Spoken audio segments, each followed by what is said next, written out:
Bonsoir à toutes et à tous et bienvenue à ce webinaire organisé par l'Agence nationale de la sécurité des systèmes d'information ANSSI. Nous sommes à notre deuxième rendez-vous bimensuel traitant des sujets portant sur la sécurité numérique. Je suis Guéric Gonsalves, analyste en cybersécurité, animateur de ce webinaire, et nous sommes joints par mon collègue M. Junias Bonou, également analyste, qui nous fera la présentation sur le thème l'usage pro-perso de l'outil numérique. Monsieur Bonou, la parole est à vous.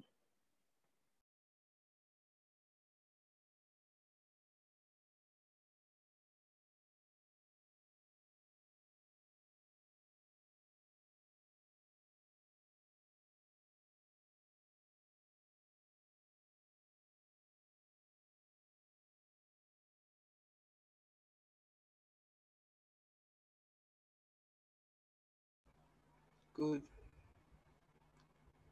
Alors, bonsoir à tous. Tout le monde m'entend? Excellent. Bonsoir à tous et bienvenue à ce webinaire. Nous allons commencer là tout de suite. OK. Pour commencer, je vous redis bienvenue dans le thème risque.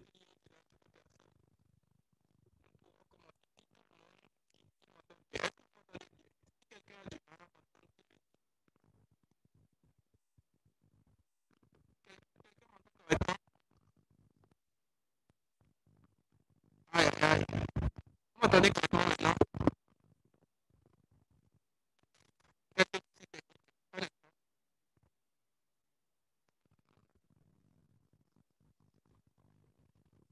C'est bon?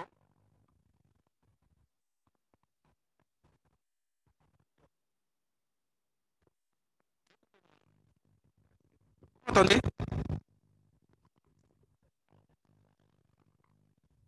Présent, c'est stable.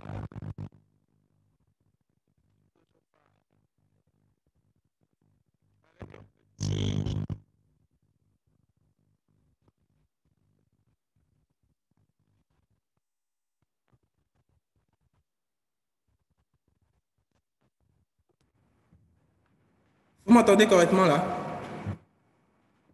OK, excellent.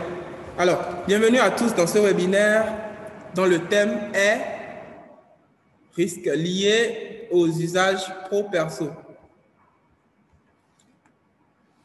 Ce webinaire sera présenté par moi, Junias Bonou, analyste en cybersécurité pour le BJCERT au sein de l'ANSSI. Le BJCERT qui est l'équipe gouvernementale de réponse aux incidents de sécurité. Je suis analyste en cybersécurité à l'ANSSI, plus précisément au BJCERT. Commençons déjà par présenter l'ANSSI. Cette série de webinaires a été instituée et est organisée par l'ANSSI. Bon, l'ANSSI, c'est quoi? L'ANSSI, c'est l'Agence nationale de la sécurité des systèmes d'information. C'est une agence qui relève du Code du numérique et qui s'inscrit dans le plan d'action du gouvernement qui a fait du numérique une priorité nationale. L'ANSSI est une agence qui a été créée en 2018 et l'ANSSI a pour mission essentiellement de veiller à la sécurité des systèmes d'information et des réseaux sur l'ensemble du territoire de la République du Bénin, mettre en œuvre la stratégie nationale de la sécurité numérique en liaison avec les autres parties prenantes, bien sûr. C'est la stratégie nationale de la sécurité numérique. On en parle depuis quelques mois. Je crois que beaucoup savent ce que c'est. Alors, en plus de ça, l'ANSSI a pour rôle d'assurer la protection des systèmes d'information, des infrastructures critiques et organismes d'importance vitale de l'État. L'ANSSI doit aussi contribuer au renforcement du cadre juridique et réglementaire relatif à la sécurité des systèmes d'information et à la sécurité des réseaux. L'ANSSI doit contribuer tout aussi bien à la promotion de la confiance numérique, au développement des compétences et à la culture de la sécurité numérique. L'ANSSI se doit aussi d'assurer la coordination nationale et la coopération internationale en matière de lutte contre la cybercriminalité. En plus de cela, l'ANSSI doit assurer le renforcement du cadre juridique et réglementaire, la promotion de la confiance numérique, le développement des compétences et la culture de la sécurité numérique. L'ANSSI doit réaliser des tests de sécurité pour toutes les plateformes de l'État avant leur mise en service. Donc, voilà qui est dit par rapport à l'ANSSI pour ceux qui n'en savent pas grand-chose. Voilà en gros tout ce qu'il y a à savoir par rapport à l'ANSSI. À présent, parlons de ce que l'ANSSI a fait en matière de publication. L'ANSSI a publié la stratégie nationale de la sécurité numérique dont j'ai parlé tantôt. C'est en quelque sorte notre Bible à l'ANSSI. C'est tout ce qu'il y a à faire sur la sécurité du numérique et c'est une stratégie sur un certain nombre d'années. C'est un document publié et adopté très récemment et c'est en quelque sorte une feuille de route pour tout ce qui sera fait au Bénin en matière de sécurité numérique. En plus de ça, l'ANSSI a publié le guide des bonnes pratiques de sécurité du télétravailleur. C'est un guide qui est sorti pendant que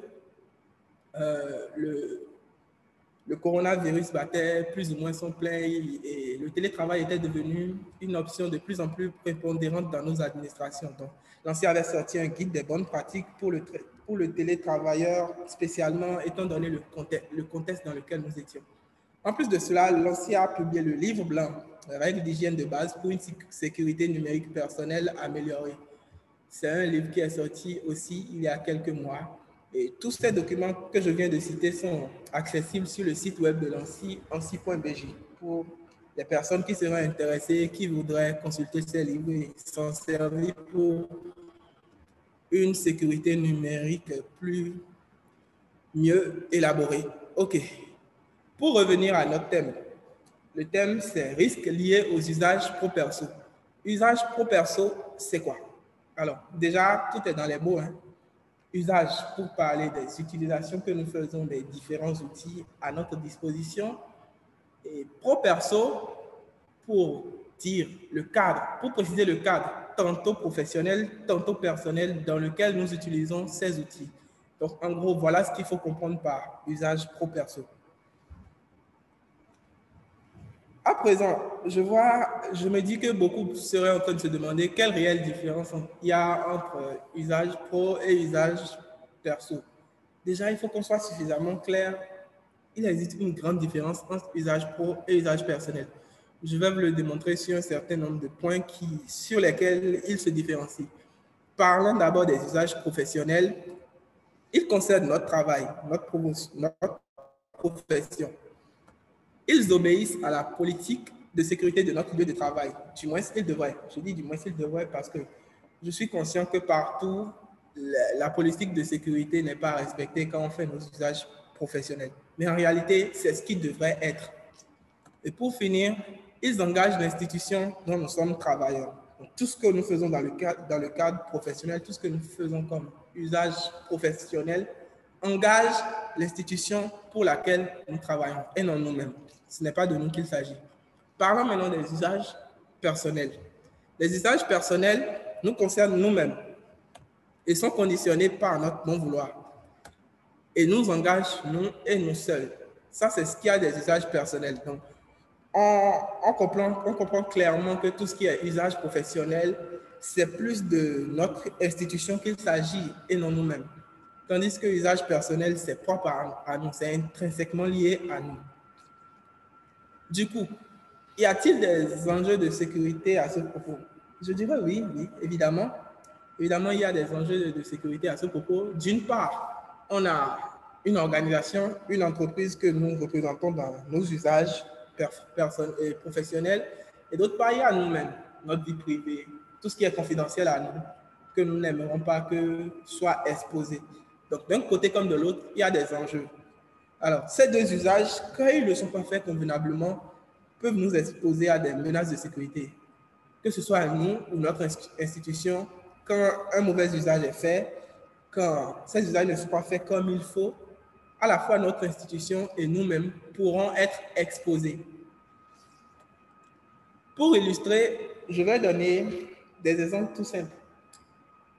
Quand on est au travail et qu'on consulte sa boîte mail, et qu'on voit un mail et qu'on veuille bien l'ouvrir et télécharger une pièce jointe, un document qu'on nous envoie par exemple, on voit un document en apparence légitime qu'on télécharge. Et il se fait qu'en réalité, c'est un virus. C'est un virus qu'on aura téléchargé. Là, C'est un cas très facile à rencontrer et les attaquants sont tout le temps à pied d'œuvre pour nous faire voir de toutes les couleurs sur ce plan-là. Alors, pour illustrer un autre exemple, cette fois-ci en cas d'usage personnel, on est sur Facebook Messenger et on reçoit un message qui nous dit que voilà, on a l'habitude de recevoir des trucs comme ça, hein, MTN Bénin offre 15 gigabits d'Internet à tous ses abonnés pour en bénéficier, cliquez ici. Donc ça, on est en train de faire un usage personnel et on tombe sur ça, on clique et on se retrouve sur un formulaire nous demandant notre mot de passe Facebook. Et là, tranquillement, si on n'a pas une certaine hygiène numérique, si on n'est pas suffisamment aguerri, on va remplir le formulaire tout simplement. Et l'attaquant de l'autre côté, il va récupérer nos identifiants, mots de passe. Et pour aller un peu plus loin, imaginez maintenant que ce mot de passe qu'on a fourni à l'attaquant, qui est le mot de passe de notre Facebook, qu'il s'agisse en réalité du même mot de passe qu'on utilise sur notre boîte mail professionnelle. Donc là, l'attaquant, il a volé notre mot de passe Facebook, mais par la même occasion, a volé le mot de passe de notre boîte mail professionnelle. Donc désormais, tranquillement, il pourra se connecter à notre boîte mail et récupérer tout ce qu'il y a comme information confidentielle à notre institution. Il aura touché à la fois nous et notre institution, c'est-à-dire deux pieds deux coups, quoi. Donc, voilà des enjeux de sécurité que je viens de vous présenter par rapport aux usages pro-perso. Par suite, il faudrait donc se demander quelle est l'attitude à adopter parlant des usages pro-perso. Alors, parlant des usages pro-perso, ce que je vais vous dire, ce qui doit être, c'est que il faut séparer autant que possible, je dis bien autant que possible, les usages personnels des usages professionnels et vice-versa. Je vous le dis, enfin, c'est une mesure qui a la particularité de limiter énormément la casse. Parce que vu que chaque usage de son côté incorpore déjà un certain nombre de risques, en les séparant, on s'assure que l'un ne représente pas un facteur de danger supplémentaire pour l'autre. C'est comme, comment dire, mettre ses œufs dans le même panier. Vous voyez, là, il y a plus de risques que tout soit détruit. Mais quand on s'assure que tout est convenablement cloisonné, on réduit de manière très significative les risques. Donc, vraiment, concernant les usages pro-perso, la règle d'or, c'est de séparer autant que possible. Évidemment, ce n'est pas toujours chose simple parce que on connaît les réalités de nos institutions. Donc, ce n'est pas toujours évident de garder séparés ces deux usages, particulièrement, par exemple, les institutions où on applique le BYOD, Bring Your Own Device. Là, c'est que, pour ceux qui ne savent pas ce que c'est que le travailleur, c'est lui qui amène son propre équipement informatique en entreprise. Et c'est avec ça qu'il travaille. Là, l'entreprise ou l'institution n'offre pas le matériel informatique. Donc, on est d'accord que dans des cas comme ça, c'est un peu compliqué de séparer le professionnel du personnel quand on fait nos usages. Mais vraiment, c'est inévitable. Si on veut se garder à l'abri, c'est inévitable de vraiment séparer tel qu'il faut les usages personnels et les usages professionnels. Parfois, on est obligé d'un peu mélanger, mais tant que c'est possible, il faut les séparer. C'est l'attitude à adopter, c'est la règle d'or. À présent, on va lister un certain nombre de conseils pratiques qui pourraient nous aider à mitiguer les risques liés aux usages pro-perso. Alors, c'est des conseils qui, pour la plupart, sont issus de réflexions antérieures sur le sujet de diverses institutions. Donc, on peut dire d'une manière ou d'une autre qu'il y a consensus sur ces conseils que je vais vous lister tout à l'heure. Enfin, beaucoup s'accordent sur ces conseils-là. Et l'application de ces conseils-là, du coup, l'efficacité est presque garantie. L'application rigoureuse, bien sûr. Pour commencer, utilisez des mots de passe différents. Je vous ai donné tantôt un cas où le fait d'utiliser les mêmes mots de passe exposait en une seule négligence deux parties, à savoir nous-mêmes et notre institution. Donc vraiment, c'est primordial de ne jamais réutiliser des mots de passe identiques pour plusieurs services. Parce que lorsque l'un des mots de passe est découvert, sur toute la ligne, on aura été découvert. Donc, c'est la règle, j'ai tenu à mettre ça en règle numéro 1 parce que c'est très, très important, particulièrement quand on parle d'usage pro perso.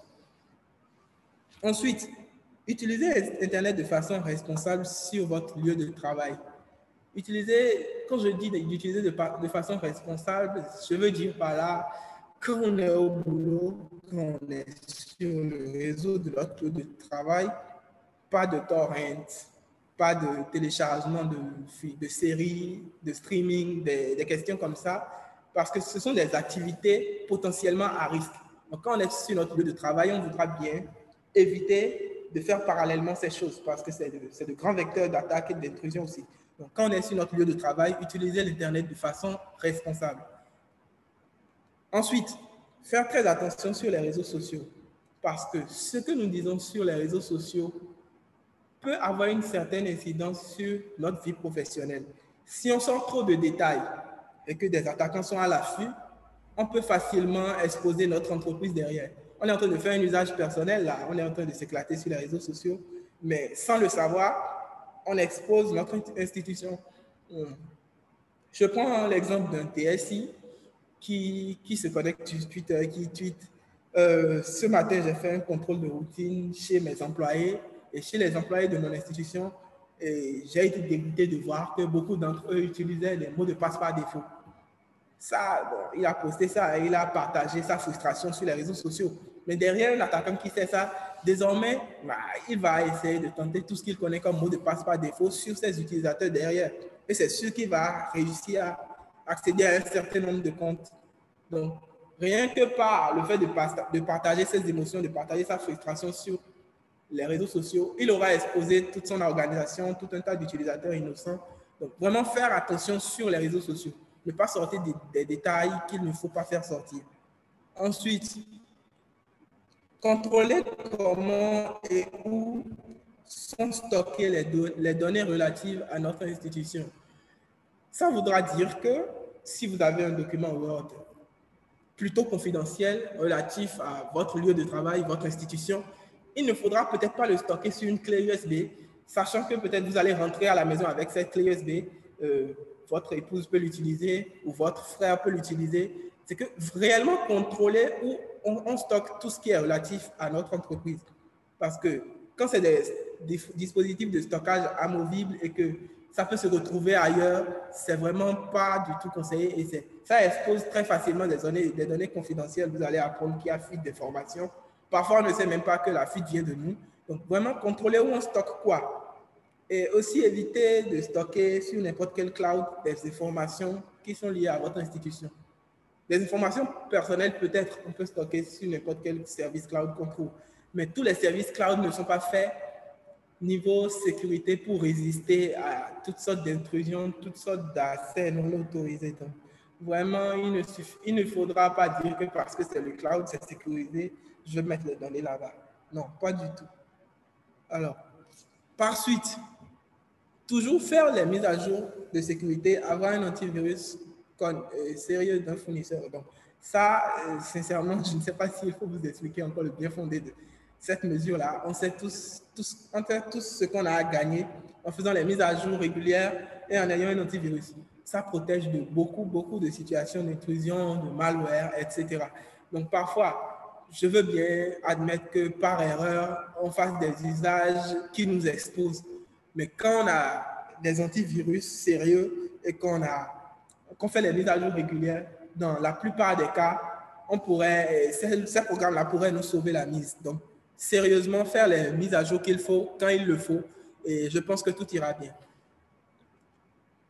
À présent, déjà, il faut qu'on se responsabilise. Hein. Le fait de faire les mises à jour qu'il faut et utiliser l'antivirus qu'il faut ne veut pas dire qu'on va se croire invincible et on va faire n'importe quoi, surtout pas. Ensuite, ne pas installer de programme de source inconnue ou non officielle. Je vais vous dire, tous les téléchargements qu'on fait et où les fichiers s'avèrent être des fichiers malicieux, c'est parce qu'on aura téléchargé sur des mauvaises sources, des sources qui ne sont pas sûres. Or, si on s'efforce de ne télécharger que sur les magasins officiels, par exemple, si je veux installer une application sur mon téléphone, pourquoi ne pas installer uniquement les applications qui sont sur le Play Store? Encore que là, ce n'est pas une garantie suffisante, hein, mais restreindre vraiment nos téléchargements aux magasins officiels et reconnus. Parce que quand on va maintenant commencer à googler, et que Google nous propose un site dont on ne connaissait pas l'existence, on va cliquer. Rien ne nous garantit que le fichier qui nous sert est le fichier que nous demandons. Donc, si ce ne sont pas des stores officiels, des stores reconnus, vraiment, il faut qu'on évite d'accepter des fichiers provenant de ces sources-là. Ensuite, faire très attention aux périphériques USB. Cette fois-ci, faire très attention dans le sens où les périphériques USB, c'est des périphériques de stockage qui peuvent transiter de machine en machine. On n'a pas toujours le contrôle sur ce qui est à l'intérieur. Donc, quand quelqu'un vous remet une clé USB, par exemple, évitez de brancher ça directement. Vous ne savez pas, bon, dès que vous allez brancher ça, un malware peut vous infecter automatiquement. Donc, tout ce qui est périphérique USB, dont vous ne suivez pas la trace, périphérique que vous ne savez pas, ouais, je peux être sûr que ce périphérique n'est pas que ici et ici, évitez beaucoup ça. C'est l'un des canaux préférés pour la diffusion du malware. S'il faut que vous ayez des virus et tout, vraiment les périphériques USB en auront beaucoup dans ça. Et la dernière recommandation, c'est d'éviter les réseaux Wi-Fi publics ou inconnus. Parce que sur ces réseaux dont vous n'avez aucun contrôle, vous ne savez pas s'il y a des attaquants qui sont en train de renifler sur le réseau. Donc, supposons que votre entreprise, votre institution ait une plateforme en ligne où vous pouvez vous connecter, travailler directement sur les documents. Maintenant, vous vous connectez sur un Wi-Fi public pour accéder à cette plateforme-là. Et il y a un attaquant qui surveille le réseau. Et il voit tout ce qui se passe, il voit tout ce que vous faites vis-à-vis du serveur de votre entreprise. Il connaît tout, il a votre mot de passe de connexion, il sait quel fichier vous avez demandé, tout ça. Donc, quand on ne connaît pas c'est le Wi-Fi de qui sont sur ce Wi-Fi-là, on ne peut pas se permettre de s'y connecter pour faire tout ce qu'on veut. Donc, sincèrement, faire très attention à tout ce qui est Wi-Fi public et surtout tout ce qui est Wi-Fi qui n'est pas verrouillé par mot de passe. Moi, personnellement, je me fie énormément de ces Wi-Fi-là. Voilà encore 8 conseils pratiques que je voulais vous prodiguer par rapport à la sécurité vis-à-vis des risques liés aux usages pro-perso. Pour conclure, on va retenir que les deux grands mots d'ordre sont, premièrement, de faire la part des choses entre usage professionnel et usage personnel. Et deuxièmement, dans un cas comme dans l'autre, dans un usage comme dans l'autre, adopter une très bonne hygiène numérique, que ce soit usage professionnel ou usage personnel, avoir une très bonne hygiène numérique, c'est-à-dire faire les choses comme il faut pour se préserver de différentes attaques et intrusions. Donc, premièrement, séparer comme il faut ces deux usages et dans un cas comme dans l'autre, avoir une très bonne hygiène. C'est les deux mots d'ordre principaux que je voudrais vous lancer. Et je crois que si on suit tous les conseils qui sont prodigués, on va éliminer beaucoup de menaces et je suis sûr que vous ne voulez pas que par votre faute, votre entreprise soit exposée ou peut-être par la faute de votre service informatique, votre vie personnelle soit exposée, vice-versa. Donc, je pense que vous allez faire ce qu'il faut et que tous ensemble, on va contribuer à un cyberespace de plus en plus sécurisé. Voilà, je suis à la fin de cette présentation. Je commence par remercier ceux qui ont suivi. Je vais passer la parole au modérateur pour prendre probablement les questions. Monsieur Guéric Gonsalves.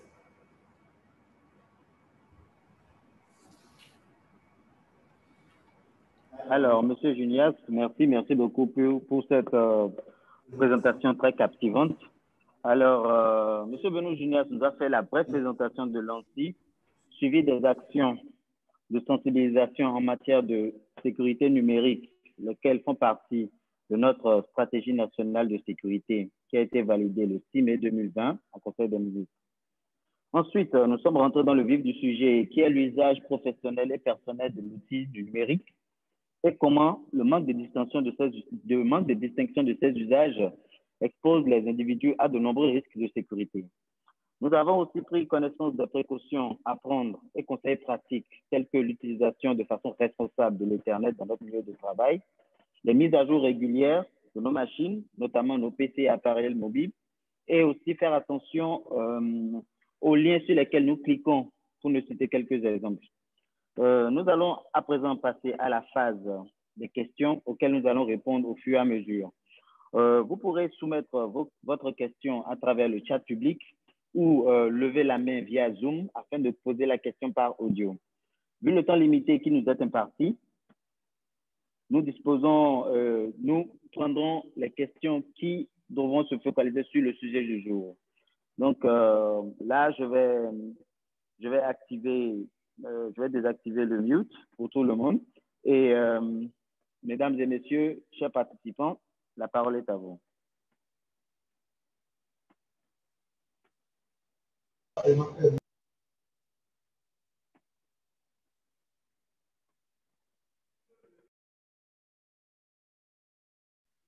Vous pouvez lever la main si vous voulez hein, pour être accordé la parole ou vous pouvez vous démuter.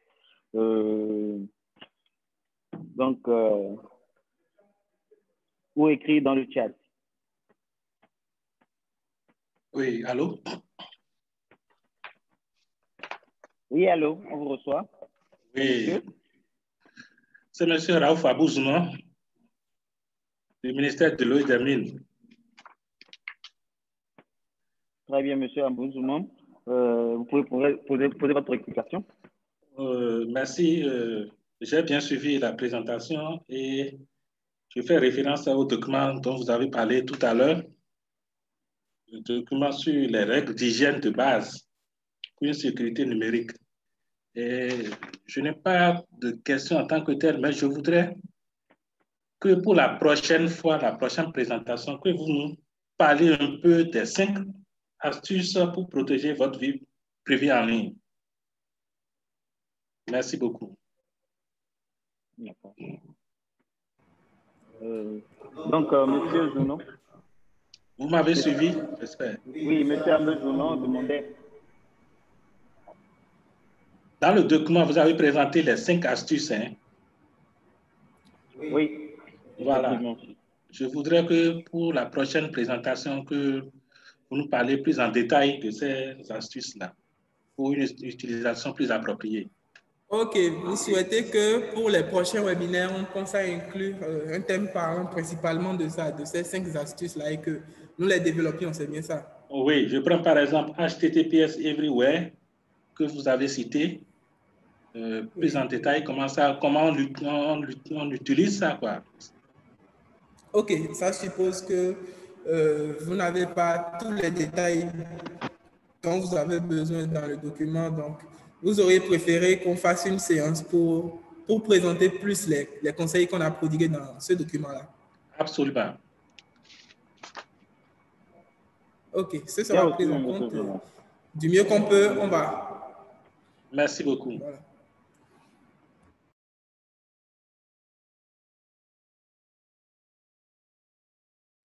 Allô? Allô? Oui, bonjour monsieur. Bonjour monsieur le présentateur. Excusez-moi puisque je n'ai pas, j'ai pris la séance au vol, je ne connais pas votre nom. Et merci pour cette brillante et précieuse présentation. Ma question, je vais directement par rapport aux dispositions que nous devons prendre en utilisant les périphériques USB, par exemple les clés USB. Bon, moi, c'est Goumila Yussao de l'Université nationale d'agriculture. Je suis obligé, par exemple, d'utiliser la clé USB d'un collègue ou bien d'un supérieur hiérarchique pour travailler. Et quelle est concrètement la disposition que je peux prendre alors dans ce cas pour minimiser les dégâts ou sinon pour me protéger un temps soit peu? OK.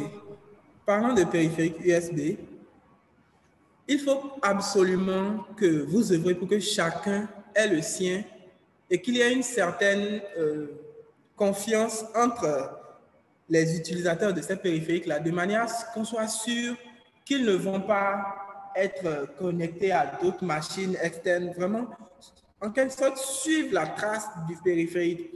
C'est-à-dire, ici, chez nous, par exemple, on n'autoriserait pas qu'une clé lambda venue de nulle part soit branchée à un ordinateur. On a nos périphériques de stockage amovibles en interne et on est sûr des contenus de ces périphériques-là. Donc, c'est à votre institution, enfin, c'est à vous, au sein de votre institution, d'instaurer cette confiance-là de pouvoir certifier que telle ou telle clé n'a pas été connectée à des machines à l'extérieur.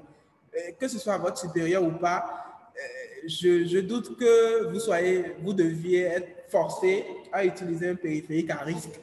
Donc, le risque, c'est que dès qu'il y a un périphérique USB à risque, c'est toute la maison qui va en pâtir. Donc, réellement, il ne faut pas faire trop de concessions sur ce point-là. Si on n'est pas sûr du périphérique, on ne l'accepte pas. C'est tout. Je pense que vraiment, il faut être suffisamment strict là-dessus et surveiller beaucoup où et quand tel périphérique va dans telle machine. C'est le meilleur moyen d'être sûr que tout va bien et qu'on peut accepter ce périphérique. Mais d'une autre part aussi, on a les solutions antivirus qui scannent les périphériques dès qu'on les branche. Donc, si on a aussi une solution antivirus suffisamment efficace, on peut se permettre légèrement, on peut se permettre une légère marge dans ces manœuvres-là. Merci, c'est bon, j'ai compris. Ça répond suffisamment à votre question.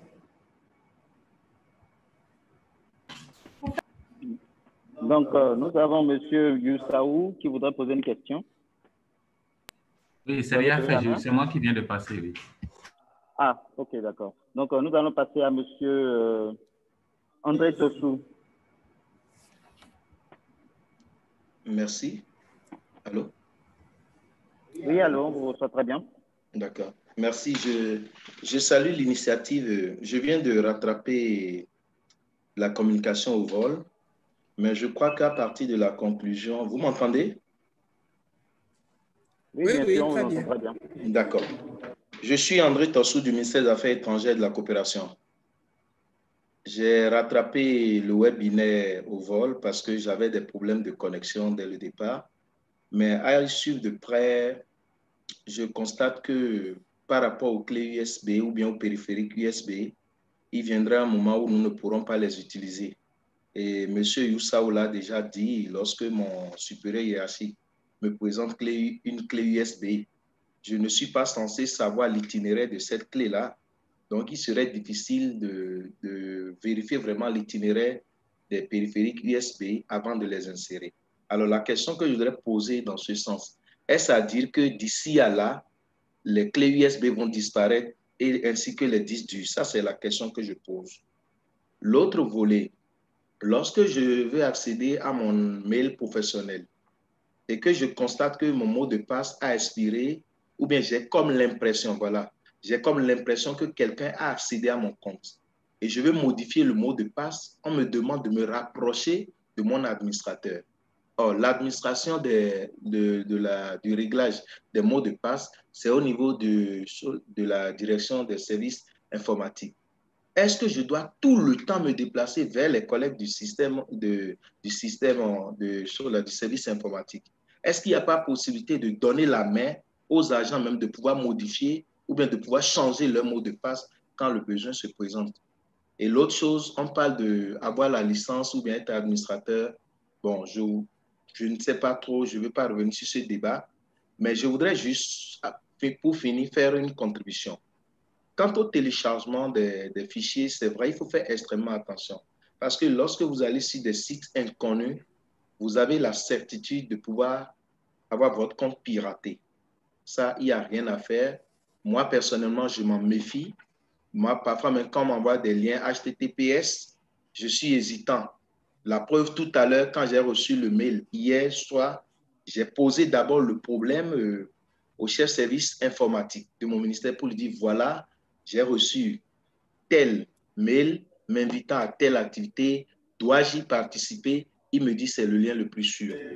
Alors, donc je voudrais finir proposer pour finir, dire que je souhaite que vraiment l'ANSSI considère les directions des systèmes d'information des ministères comme étant leurs points focaux et que lorsqu'il y a des informations à nous porter, que ce soit nos directions des systèmes d'information, des services informatiques, des services d'information, pardon, qui nous donnent cette information. Là, ça nous rassure beaucoup plus.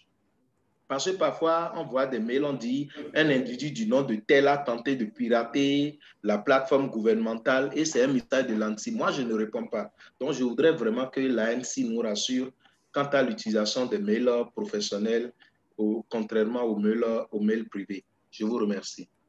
Mais je n'ai pas eu ma vidéo quand je parlais. Hein. Je n'ai même pas les autres qui sont en ligne. Ce n'est pas grave. Merci. OK. OK, j'ai reçu toutes vos préoccupations. Merci beaucoup pour vos questions. Je vais commencer par votre première préoccupation. Est-ce que les clés USB sont appelées à disparaître, étant donné toute la méfiance qu'on est en train de vous inculquer? Déjà, les clés USB, je ne pense pas qu'ils soient très adaptés à l'usage en entreprise. C'est-à-dire, si on est dans une entreprise, le mieux pour partager des fichiers, c'est d'avoir un cloud commun. Un cloud commun où seuls les employés ont accès. Et nous contrôlons le contenu de ce cloud-là. Mais les clés USB ne sont pas les meilleurs moyens. Donc, elles ne vont pas disparaître. Mais de plus en plus, elles vont disparaître dans l'usage en entreprise. Parce que l'usage en entreprise, il y a un certain nombre de précautions à prendre. Il y a, dans la plupart des cas, des politiques de sécurité qui doivent les interdire normalement, quand on n'est pas sûr. Donc, réellement, il faut que vous compreniez que ce n'est pas la meilleure solution quand on veut se partager des fichiers en entreprise ou en institution. Donc, si votre direction du système d'information a opté pour une solution cloud, utilisez-la. Je suis sûr que dans beaucoup d'institutions, il y a cette solution cloud-là. Et beaucoup trouvent ça un peu trop compliqué pour se faciliter la tâche. On se balance des clés de gauche à droite. Donc, ce n'est pas très sûr. Donc, du moment où ce n'est pas à 100% sûr, on va éviter de prendre le risque. Donc, non, les clés USB ne vont pas disparaître, mais non plus, elles ne sont pas les mieux indiquées quand il s'agit de se partager des fichiers au sein d'une organisation, d'une institution. Pour la seconde préoccupation, quand vous devez réinitialiser votre mot de passe et qu'il faille chaque fois retourner à voir votre DSI pour que ça soit fait. Bon, ce n'est pas pareil partout. Si votre direction des systèmes d'information a jugé utile de poser cette contrainte-là, c'est pour une raison donnée. Vous voudrez peut-être vous rapprocher d'eux pour savoir si c'est possible que ça soit changé et que ce principe-là soit changé. Sinon, dans bien d'organisation, chacun a la possibilité de réinitialiser, de modifier son mot de passe quand il expire. C'est même ce qui est conseillé de modifier à chaque fois son mot de passe. Mais que ça doive passer à chaque fois par le DSI, ce n'est pas nécessairement ce qu'il faut faire. Mais s'ils ont décidé que ce soit ainsi, c'est pour des raisons données. Donc, peut-être vous allez les confronter et comprendre pourquoi. Et c'est pour éviter à quelle menace que cette mesure-là est en place. Donc, je pense que c'est plus entre vous et votre direction des systèmes d'information. Parlons maintenant des boutiques des liens HTTPS. Voilà. Votre préoccupation à ce niveau, c'était de savoir, c'était de savoir à quel point il faut être sûr du lien avant de télécharger des fichiers. C'est bien ça? Bien sûr. Exactement. Okay. Alors, il y a des boutiques, enfin des magasins de logiciels en ligne qui sont très connus, qui sont reconnus pour leur sérieux. Je vous conseille vivement de prioriser des magasins où, au pire des cas, quand vous tombez sur un magasin en ligne que vous ne connaissiez pas auparavant, essayez de googler cela. Par exemple, je veux télécharger un logiciel de traitement de test, je vais sur Softonic. Softonic, ça ne me dit rien, je ne sais pas c'est quoi. Il faut que je google ça. Peut-être vous tombez sur la page Wikipédia qui dit que c'est une multinationale, que c'est une entreprise. Enfin, à vous de déterminer le sérieux de l'entreprise, du site qui vous propose ces programmes-là. Donc, vraiment, c'est un travail qu'il faut faire à votre niveau. Vous n'avez pas nécessairement besoin de compétences techniques pour savoir si un truc est fiable ou pas. Je crois qu'avec Google et avec les indices de qualité qui sont... Il y a beaucoup de sites qui évaluent le niveau de sérieux d'un certain nombre de magasins en ligne. Donc, ce sera à vous de déterminer si vous estimez, sur la base de vos recherches, s'ils sont dignes de confiance ou pas. Si vous allez choper des virus là-bas ou pas. À présent, parlant des mails de l'ANSSI qui vous parviennent, est-ce qu'on peut passer par vos DSI? Je pense que ça ne pose pas de problème si vous savez c'est qui l'ANSSI et si vous savez reconnaître si c'est l'ANSSI qui parle avec vous. Vous comprenez? Donc, il faudra qu'on je vois le problème. Le problème, c'est surtout un problème de confiance. Comment vous savez que c'est l'ANSSI qui vous envoie tel mail? Alors, on va peut-être œuvrer pour que les adresses mail via lesquelles l'ANSSI distribue les informations soient connues de tous. Comme ça, dès que vous recevez des mails de ces adresses-là, vous n'aurez pas besoin que votre DSI vous confirme que c'est bien l'ANSSI avant d'y croire. Et tenez-vous bien, il n'y a aucun moyen qu'un attaquant puisse usurper ces adresses mail-là. On a les mécanismes qu'il faut. Mais il faudra vraiment être sûr que c'est cette liste d'adresses qu'on vous aura donnée qui est auteur du message que vous recevez. Donc vraiment, c'est quand même une préoccupation très pertinente. Enfin, dans les meilleurs délais, l'ANSSI va devoir communiquer à propos des canaux via lesquels vous recevrez des informations pour qu'il y ait une certaine confiance entre vous et entre l'ANSSI. Je crois que ça profite aux deux parties. Vous êtes toujours là avec nous? Oui, toujours.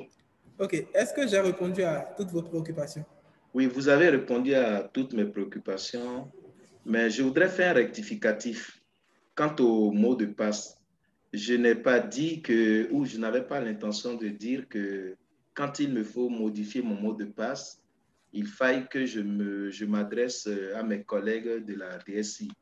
Mais je voudrais plutôt dire que lorsqu'il s'agit de modifier les paramètres de mon mot de passe, la semaine dernière, j'étais confronté à un problème. On dit que vous devez modifier. Parfois, je reçois un mail venant de Microsoft. Vous devez modifier les paramètres de votre mot de passe.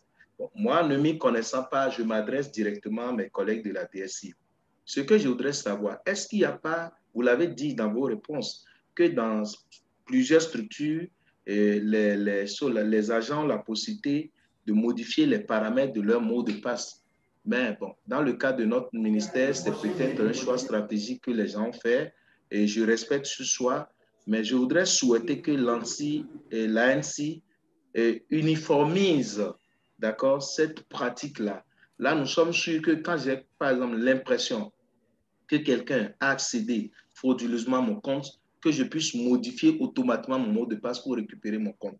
Parce que si, par exemple, c'est un vendredi soir que je constate l'opération et que je dois attendre le lundi pour pouvoir faire l'opération de modification, où l'intéressé a déjà la possibilité d'accéder à mon compte. Donc, c'est ce que je voudrais dire. Et pour finir, je voudrais savoir si nous pouvons avoir, en fait, nous pouvons recevoir dans nos boîtes email l'intégralité de la communication. Je vous remercie.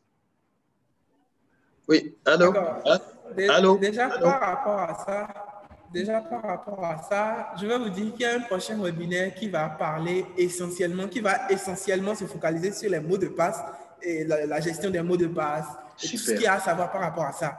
Mais déjà, je peux vous dire que par rapport au message de Microsoft vous demandant de modifier votre mot de passe, de temps en temps, il y a des messages frauduleux aussi. Et il faut vraiment que de temps en temps, vous remontiez ça à votre DSI pour qu'il vous confirme que c'est vraiment Microsoft qui vous demande ça. Donc, pour tout juste un peu répondre à la question, en attendant que le prochain webinaire, je pense que c'est le prochain, oui, qui parle des mots de passe et de tout ce qu'il faut savoir par rapport à ça. Merci beaucoup. Et pour l'enregistrement de ce webinaire, on va voir ce qui est sur le contenu de la présentation est enregistré. On va voir dans quelle mesure la rendre disponible pour tous ceux qui voudraient la suivre à nouveau après. Donc, ce sera probablement sur le site web de l'ANSSI, ansi.bj, que tout le monde connaît. Je ne veux pas pénaliser l'ambassadeur qui est en ligne depuis. Merci. Merci, M. Tossou. Merci, M. l'ambassadeur. C'est moi. Oui. Donc, désolé pour le temps que ça a pris. Monsieur l'ambassadeur, la parole est à vous. Merci beaucoup, monsieur le modérateur. Merci beaucoup, monsieur le présentateur. Je crois que vous avez, à travers votre exposé, fait œuvre utile pour nous qui utilisons, faisons usage du ProPerso. Je crois que vous avez donné des conseils assez utiles et je voudrais vous en remercier et remercier l'ANSSI pour cette initiative très heureuse. Ce que je souhaiterais, c'est que vous puissiez mettre un peu l'accent sur les rançongiciels et les chantages à la webcam. qui sont liés effectivement à ces usages-là, surtout perso, dont nous sommes l'objet ou beaucoup d'entre nous sont l'objet. Parce qu'aujourd'hui, c'est la pratique et il y a une recrudescence de cette pratique-là. Et il serait bon que nous puissions bénéficier de vos conseils et de sachants, d'hommes avertis et surtout les signes ou les références auxquelles nous devons faire très attention ou du moins, disons, les signes. Quelles recommandations nous pouvons avoir de vous pour éviter ces anarques-là qui sont aujourd'hui légion au niveau par rapport à la sécurité, je voudrais dire, numérique dans le monde. Voilà un peu ma préoccupation que je n'ai pas vue apparaître à travers votre présentation et qui serait très utile pour nous. Je vous remercie. Ok, bien reçu, monsieur l'ambassadeur. C'est à croire que depuis le début, vous lisez dans nos pensées, quelqu'un a parlé d'un problème lié au webinaire à venir.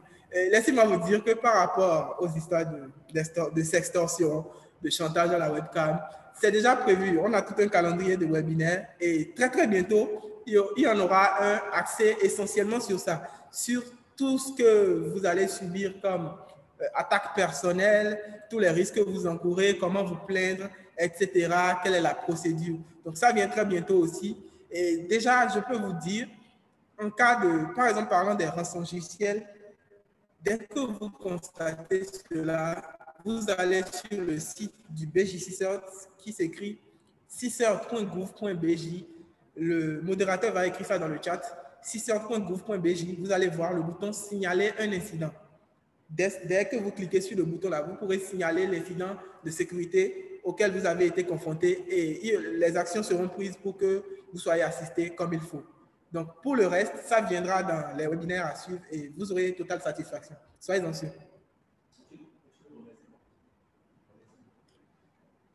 Allô, ok. Donc, vraiment, merci pour cette question et ça permet aussi aux autres de savoir ce qui vient par la suite et en quoi toute cette série de webinaires pourrait leur profiter.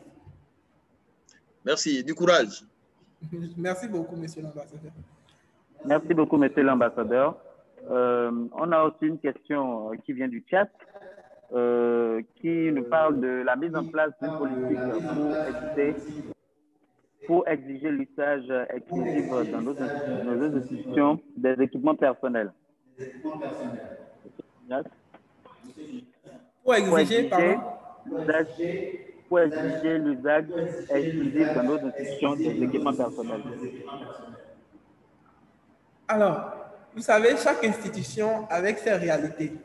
Si une institution ne peut pas prévoir pour vous, pour tous ses utilisateurs, le matériel informatique, à un moment donné, chacun va devoir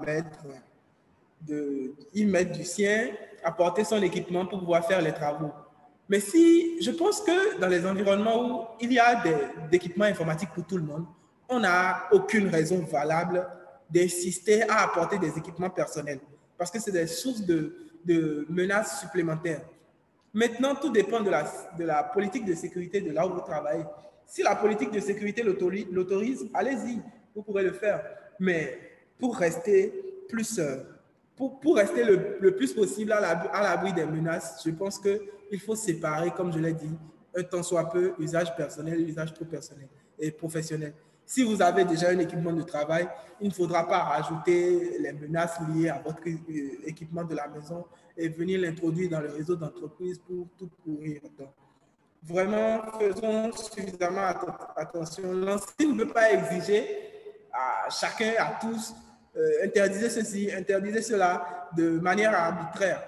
Mais c'est votre direction de système d'information qui jugera utile d'appliquer telle ou telle mesure. Tout ce que l'ANSSI peut faire, c'est de faire des recommandations. Si ces recommandations passent et qu'elles sont appliquées et que les gens veillent à leur application, tant mieux.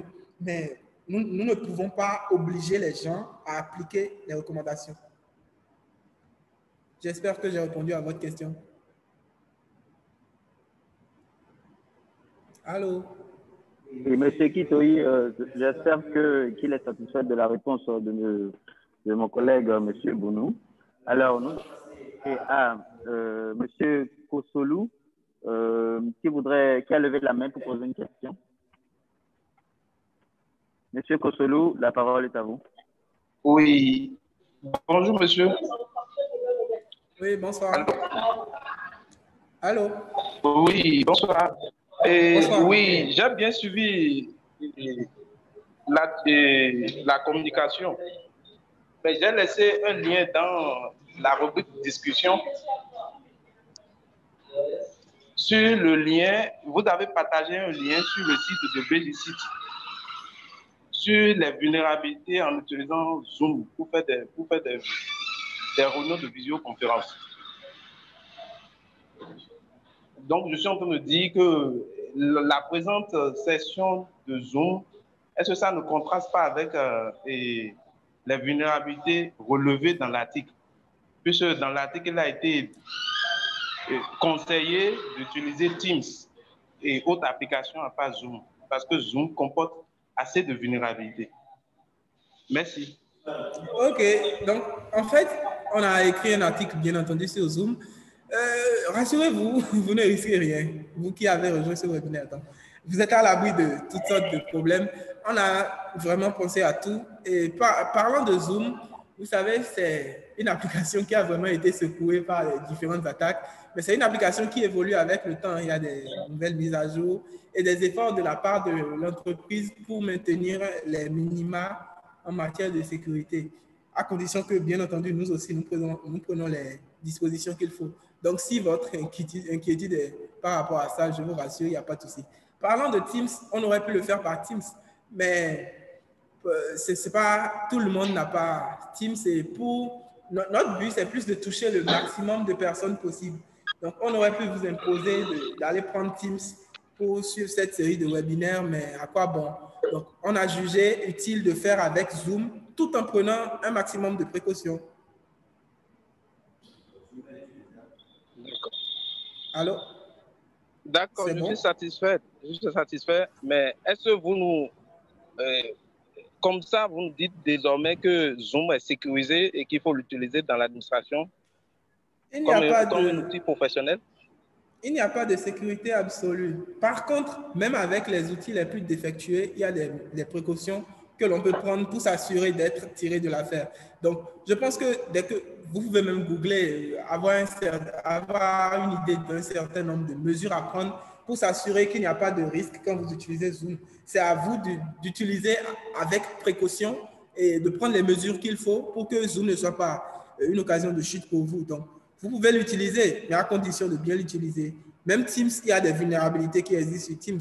Il n'y a pas de sécurité absolue. Donc, il ne faut pas penser que parce que tel a été déclaré vulnérable. Non, c'est des programmes qui évoluent dans le temps. Et avec des mises à jour, avec l'effort des développeurs, de plus en plus, on a une certaine garantie. Donc, bien entendu, vous pouvez utiliser Zoom. Beaucoup utilisent Zoom dans l'administration béninoise sans grand problème. Vraiment, il faut penser à tout, un mot de passe, je ne sais pas, prévoir une salle d'attente, éviter le bombing, tout ça. Donc, je pense que tout dépend de l'utilisation que vous faites de Zoom. C'est en fonction de cela que vous saurez si vous êtes à l'abri ou pas. D'accord, merci, monsieur Julias. Je vous en prie. Oui. Pour compléter un peu, M. Junior a dit, il y a Zoom, suite à ces attaques pendant la première vague de Covid, ils ont publié un guide pour pouvoir sécuriser ces communications et ces conférences en utilisant leur application. Donc, j'ai ajouté le lien dans le chat et là, vous pouvez le consulter à votre loisir. Bon, c'est quand même en anglais, donc je ne sais pas si... l'anglais vous posera un problème, mais toutes les informations utiles qu'elle contient sont là. D'accord, merci beaucoup. Alors, nous allons passer. Ouais, merci bien à vous. Alors, il y a M. Précieux Pio qui voudrait poser une question. Donc, M. Précieux Pio, la parole est à vous. Oui, bonsoir. Bonsoir, M. Précieux Pio. Comment vous allez, M. Bounou? Je vais très bien. Ok, bon, j'ai suivi votre présentation du début à la fin et il y a deux préoccupations qui me viennent. Alors, la première, tout à l'heure, vous avez parlé des risques liés au fait de cliquer sur des liens dont on n'a aucune information, des liens qu'on nous propose sur nos réseaux sociaux, Facebook par exemple, les gens que vous avez pris. J'aimerais demander, il y a l'affiliation et il y a les newsletters où on dépose nos comptes Gmail, nos emails. On nous demande de déposer nos comptes Gmail pour pouvoir recevoir des informations qui viendront au fil du temps. En affiliation, bon, ils créent des listes de contacts, bon, des informations dont nous avons réellement besoin et une demande de déposer nos emails. J'aimerais savoir si ça comporte un risque. Ça, c'est la première question. Tout à l'heure, vous avez évoqué l'importance d'avoir des antivirus. Bon, certes, vous avez précisé que ça n'excluait pas tous les risques d'intrusion, mais lesquels vous nous préconisez? Lesquels? Et tout à l'heure, vous avez parlé du fait que la visite de sites inconnus, mais ces mêmes antivirus nous proposent des mises à jour vers des sites qui ne sont pas vraiment connus du public. Bon, ces sites-là, est-ce que ce n'est pas un problème? Est-ce que ces antivirus-là aussi ne sont pas un problème pour la sécurité, la sécurité de nos appareils numériques? Merci beaucoup. Ok, merci Monsieur Précieux Pio. Je vais commencer tout de suite par votre première préoccupation. Les liens qu'on reçoit par mail, est-ce qu'il faut cliquer ou pas? Alors, si vous allez sur un site et que vous vous inscrivez sur une newsletter pour qu'on vous envoie des mails, si vous auriez confiance enfin, si vous allez traiter avec confiance ces mails-là, si vous allez avoir confiance à la provenance de ces mails, ça dépend si vous avez confiance en fait à cette newsletter-là à laquelle vous avez souscrit. Ce n'est pas parce que c'est newsletter que c'est sûr. Je suis un attaquant, je peux avoir mon site, j'ai bien connaissance de l'activité malicieuse que je fais et je vous propose quand même une newsletter en tant qu'attaquant. Donc, vous acceptez, c'est comme si vous acceptez un canal privilégié pour discuter avec votre attaquant. Donc, en réalité, ce n'est pas parce que c'est newsletter que c'est sûr. Si vous allez avoir confiance ou non aux liens contenus dans ces mails, ça dépend si vous avez confiance ou non au site sur lequel vous avez donné votre adresse mail pour pouvoir recevoir les newsletters. Donc, il n'y a pas de confiance absolue basée sur le fait que c'est une newsletter. Non, il n'y a pas de confiance absolue. Bien entendu, il y a des sites sérieux. Et en même temps, quand vous parlez de newsletter, si moi je suis un attaquant et je sais que vous avez souscrit à la newsletter de Microsoft, je peux faire semblant d'être Microsoft pour vous contacter, soit disant que c'est suite à votre inscription à cette newsletter-là, et facilement vous pouvez tomber dans le panneau. Donc, newsletter, ok, mais faisons beaucoup attention. Et sachant aussi reconnaître si c'est effectivement des messages de cette newsletter-là qu'on reçoit, ou bien si c'est des messages craftés pour tromper notre vigilance. Ensuite, antivirus sérieux reconnu que nous pourrions recommander. Bon, vous les connaissez tous, hein, il n'y a pas de liste standardisée d'antivirus sérieux. C'est à vous de voir. Déjà, je peux vous citer Kaspersky. Oui. La plupart, c'est oui, donc voilà. Donc, nous, on ne va pas vous dire que Kaspersky ou tel est le meilleur. Nous, on ne fait pas de la comparaison de solutions antivirus. Mais c'est juste des conseils que je peux vous donner. Et à vous de savoir ce que vous recherchez et quelle offre d'antivirus vous convient le moins. Ensuite, des antivirus qui vous demandent d'aller faire des mises à jour sur un site donné, il faut faire très attention. Hein. Il faut faire très attention.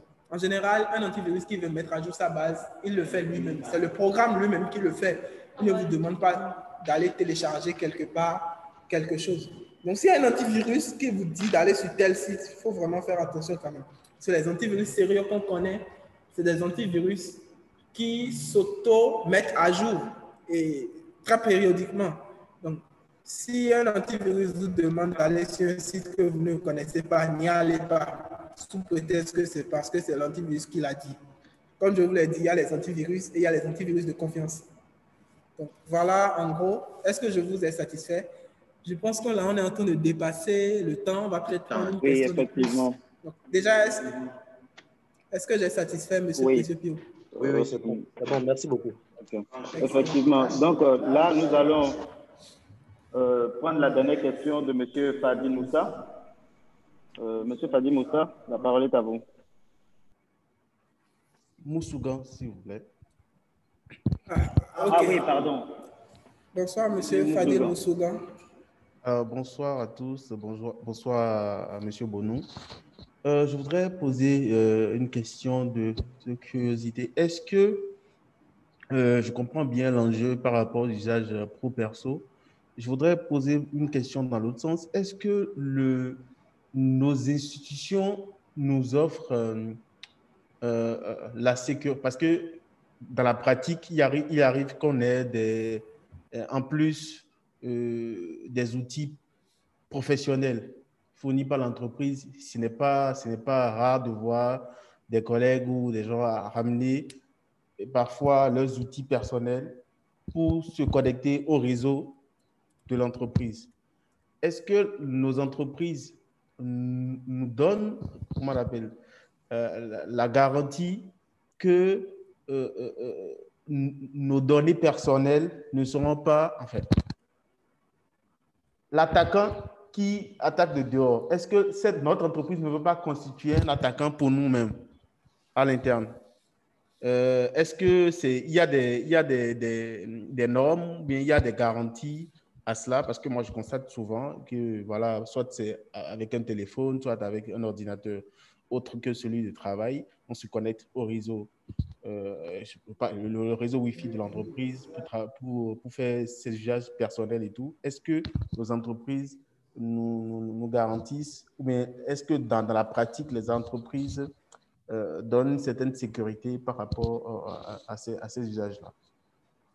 Ok, merci beaucoup, M. Moussougan. Alors, par rapport à ça, je pense que c'est quand même une préoccupation pertinente, puisque nous n'allons pas vous demander de vous fier aux équipements professionnels sans que vous n'ayez un minimum de garantie par rapport à ce que deviennent les données sur ces terminaux-là. Je pense que l'éthique veut que tout ce que vous faites sur votre ordinateur, sur votre compte utilisateur, même si c'est sur l'équipement professionnel, toutes ces données-là sont privées et accessibles par vous seul.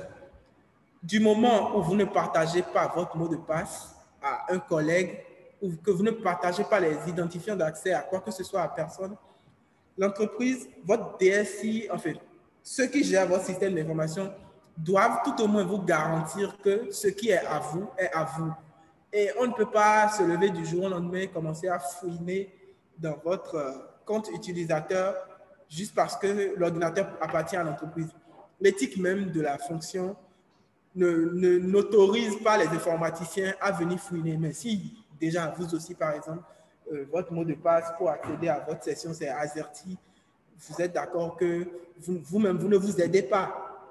Donc, concrètement, personne n'a le privilège absolu de venir fouiner dans vos données, même si c'est l'ordinateur de l'entreprise, sauf peut-être en situation très particulière. Et là encore, il faut votre approbation. Par exemple, supposons qu'il y a une enquête en cours, qui est une fuite au sein de l'institution.